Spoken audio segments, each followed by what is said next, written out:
Napore mahano pori ne tia tatou wharere nei te i poiara na mai te tatou wharere ai rutu i te prau apina tatou te mai te mau tumu profofa o ta tatou vea.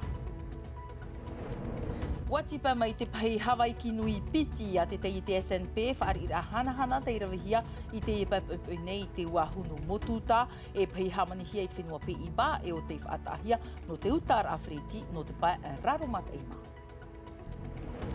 E te whenua moa i reia te a oro a hanahana atua te irawihia no te tipair au te mova a hoku lea e o hiki analia teime no te whahanahana i te pai ahurur autonomo tere i roto i te moana a patitifa. Te opuar a whaear a hupa tuhia i te opupu frapa i te whare tauhiti nui e te tiara i te moni ape a te mo rawe hupa no te iepu whaear a hupa o te mana i te turu ohuru no tiunu i te tuira apo ia ore te motua tapapara a te manuia.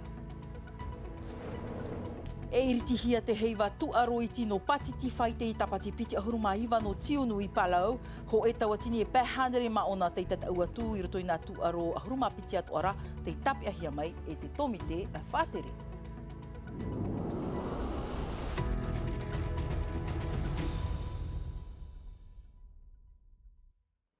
Wata mai te pai Hawaii ki nui a te tai te SNP, wati pai mai te pai te wahuno motuta i te pai nei, e pai whaatahia no te utar ai te freti, no o toho arai to te pai raromat eima, haapapur a here hau te ariki, e te mohoho atawirihia mai, Thomas Chabrol e o Desire Teivao.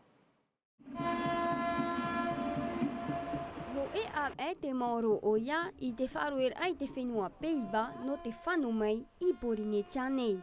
I te ipepeu, wati pē mei rā te Hawaii ki nui piti i te uahu no pap eke. E tā matou tere bete ia, i te pepe ara, e tā tērā me matou wharu e ratu matou nā trapa, tēro me Panama, e Panama tēro me Tahiti, e te whiwhi ia, tupo me te tā matou tere.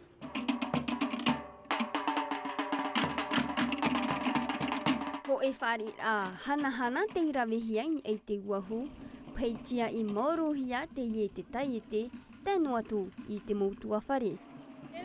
C'est la deuxième fois qu'il va... A piti tei mea turat upapa i te tere atu nā vera mano te whaahui te ho e pahi. E o aroa mātou, waf ainene mei te mātou i te mauhei, e apeur anat utua whare atu. Et du coup, c'est une fierté pour toute la famille. Au ahuruma he tumetera te roa o te Hawaii ki nui piti. E nin he o ia euta, piti tawatini tāne tau he amai pap e te haere atu i raromat e mā, e piti taime te hepetoma. E piri te torumiri a te tapura fof aifat ahia no te horo amai te ipei, te vheif ahiahia, wafan o te te haa mamar atu te a te hau whenua e ta te hau nui. On espère. C'est le bon choix pour les 30 prochaines années, puisque la licence... Te atu nei mātou e o puar a mai te reira no nā matahiti toru ahuru i muri nei, mea rei te moha mauar a. Ahuru matahiti atura mātou i te wherurino ara e nahea i a atupu te i o puar a, e ua hamata te reira a moha matahiti te nei. C'est-à-dire il y a un peu plus de 10 ans, et c'est 4 ans de travail. Piti ahuruma pēma teiti to Hawaii ki nui ho e tāwinir a mai te huira atirano rarumat e, i te mahana e monohia o ia i te Hawaii ki nui piti. Are a te Hawaii ki nui ho e uhia o ia in ei te matete, e ho ohia e o ia i te motaiete no rapa mei. Ararai te pē raromata i mawati pē te mau a tau ati no vaihi, hoku lea e o hiki analia i te i te whenua moa i reia tea. I reia tea te i nau a no te whahanahana ai te pē ahurur au tōna mau tere i roto i te moana patiti wha. Wharira hanahana te i whaatahia no rātou, tātou mātou papa evi ea Jessica Duse i ape e roatu i reia tea hi o mai. Whatatei te hora ahuru i te iho nei pepeu, ua tomo mai nā atau ati i te awa moa, piri te pē ahurumat hei ti muri mei tōna te rimata muarua, te hoi mei nei o hukulia i taputapu atea, te pūwhenua no moana nui ahiwa, te re i tia i maorohia i te pūmare no taputapu atea. Hamatara amai tini hono i tara rutu i te awa e tāro mo i te mana tua ti te awa tini hono i te whenua. Tā te au o awara ti te rātu. Nā tō i a mō mai te whai api, ia mō mai te iti ara. Tō e trarato. Ahuruma taru mo te titau, tamu mo hitu haru mo ono, tamu mo e hoku rea te titau. Utaputa au te mana. Utaputa au te mana. E te me fof aroti, e te hen he mairi, te me no te taho e rutu I te hiro atumu, e tāpia I te mo ohupātoa, I rutu I te wherurir a, no te opre atu I te ui api. I muri mei tau he peto mate mōro, pētau atini toru hanere hitu ahoru kilometra te iratere hia mei, mai te whaahupar ai te mo wheti ano te arat I aratou, te ua nei te mohoro moana arat e hia I te tapena nei noa Thomson, I te huir ame I te utua whare nei. A sacred place. E wahi moa te e eri ua nei e a au hea ai I te whaar I hia I te wahi, te I te teiman opue o tā ue tāpia nei. Te utua whare, wariro o taputapuatia e wahi hapi anō, hapi to uti at atamaoi, hapi to utaamur a e te moana, e mia fof aroa. Ai tapatit atai o nei yet a meit e te fof a e vei nei o nei. How important it is. I can't explain it actually.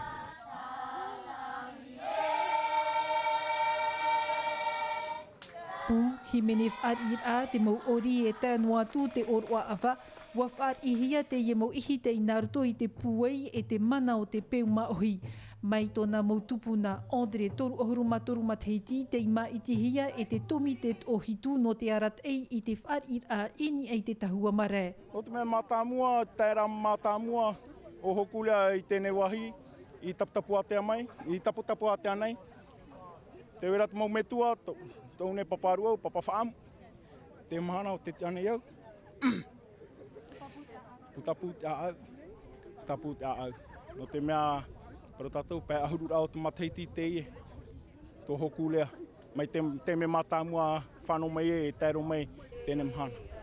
I te imhana mha te mau a e wharu e mei ei te whenua nor e atea no te whanau I Tahiti, I reira atua ua whainene hia te hoe oroa hanahana no ratou. Tra, heu me tātou I teiti nei te pēo te orar a toti are whaiti mai nā tātou te prau o te opuar a whaera a hupat uhia e te wharetau hitinui e te aupupu whrap, te aupupu paruru I te moro e hupa te hau. A hurumapa te ahapa a anir a te whaatahia I te whare e whaatere o te hau whenua, te anir a arhei o ia hau, ia whaatiti e wharohia te muni a te moro e hupa, te pirimeira hau te heiva ori teiti e pae mahana horo ahia no te whaatupu I te tua tapapar a mai tamatai hor e o Nicola Perez e hapapu mai a tātou. Piri te anere rawa hupai te wharetau hiti nui, te awhar arheo rātou te ni anoa I te moni taua. Ho e te iau nā pu o hupar a te hau imha ahuru mav au I te whenua nei. I te imhana, te imha mau tāna mau o hupa. Rawa I ore te rawa hupa te moni av a, te mohora hau, ai te o fauhia. E te atu I te monor ai te whiai hariat ora I te whaatuha ar a. Wa I te maita ai te whaatere vaitua tokorani, te tumu atu ai au tāna moruru a ohupa tāmau e te I mautia. Nā reira atu anati au te whrap maiti a pihia. I rito I te iepu. Te paru aro, ai tomatu ina rore ia whaere hia te tuiratira e te mopupori ia whaere hia ratu I te ie whanora. Ai tomatu ria, I miho atarau. Ia matara mai te whiwhi. I roto I te area mō mahana haramene. E tuora te e nā mātou e te whaterera.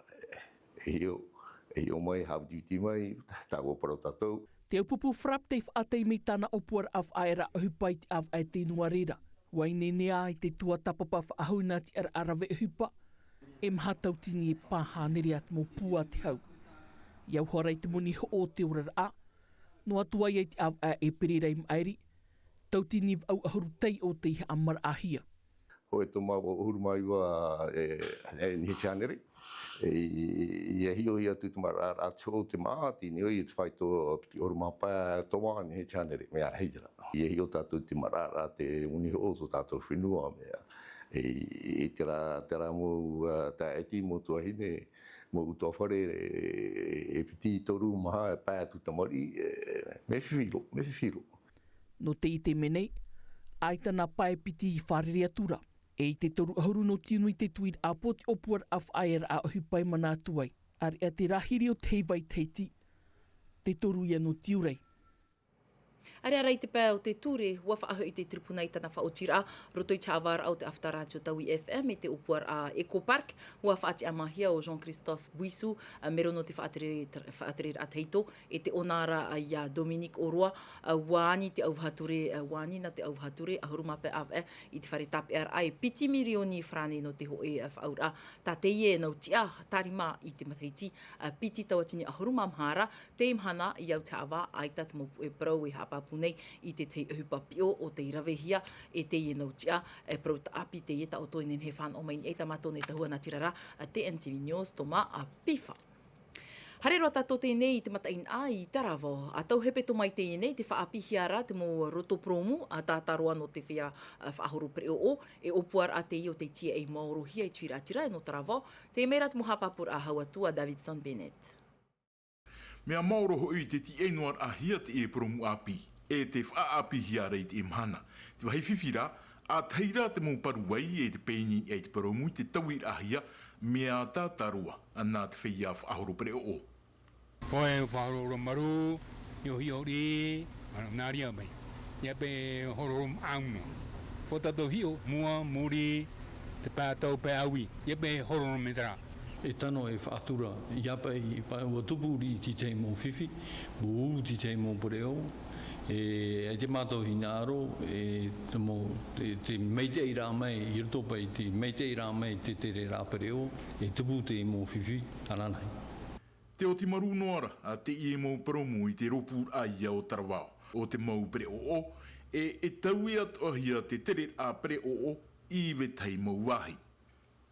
Te veira roto tara reira mau promu e piti promu prohia tarai priorita te tere rā a foro. Te trai e promu na o mai o Remi e Lula, hare tue te promu no te toahotu. Te wei to ara tara promu na o mai te whareirata.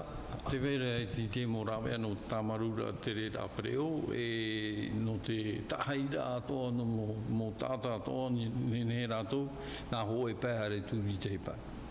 E riro rā te i mau whaapir a promu i te hopero e te urai a te ani nei te oire no teira puhiti au te rā e haapa o mai te e te promu haapa o i te mo whaature rā e amaru te tere a pre o. Trai mai Tahiti ti hui whahu tātou i roto i te momotu. Nā rtoi te oroa o te ahurur au te Tahiti o te oire no uturoa wati tauhia tuiratire whaanenhe mai i tō rātou mauaroa. I te iepo e hi o mai tātou te prau no te aroa no Vaitaporo, te whaunauna mai te whaahur a mua noa mai te tomor au te oire no uturoa. Tatrara ara te i mai te mau hapapura Jessica Duce. I te tomor ahitia au te ranu uturua na te tupai te whewhar i mai te mot ata animara hamanehia e te maupeheu, tau a norto mai i te wherurir au te huir atira no te arua no Vaitaporo i roto i te whaaturer a ia tāpia te iemof au nauna e piti e matheiti te moro. Oroi hoa ia mātou te parau o te tupa, oroi tō mātou te parau ia no te whee, no te mea tōrato tātou te tau o te heiva, e te hainene tohi ara tara festival no Raromatei, o te harameiran Mauvehi, te harameiran a Mauri, e orawe ia mātou parau no te whee. I te hiti o te whaahur a te motau af anhenhe, hamanihia e te ofe no te whaotir ai te i opuar a, mai te peue wahur ohia te te amar a i te mauaroa no te hamani te man ohia i ratou, no te oire e mea fof a iahap ohia te parau no te parurur a. No te e mo ohipa, i fof ai te ie rompoa, ia pa e whaapiapi te tere apere oa, ia ti te mumia e whaapiapi te hior ape o te batau te tata. Te ie ia tamato e roe ti te mumia, ia pa ia tawhiwhi te mo to tatu tere apere o ine. Tei papu te ua oa nei te huir atira. Tei me matamua te ie tō te i te a mai te ie mo. Hiti mhauta? Hiti mhauta e pi wala. Me o aroa. Nehe pro peu api e whanhora mai tei. Te ora te ha mai tei tua ia nene tua. Hor oahia i te maupupu i te piti ahuru maono no tiunu no te whaotiroar a i tā rātou ohipa, hau te tere hi opoar a te apor a oiri.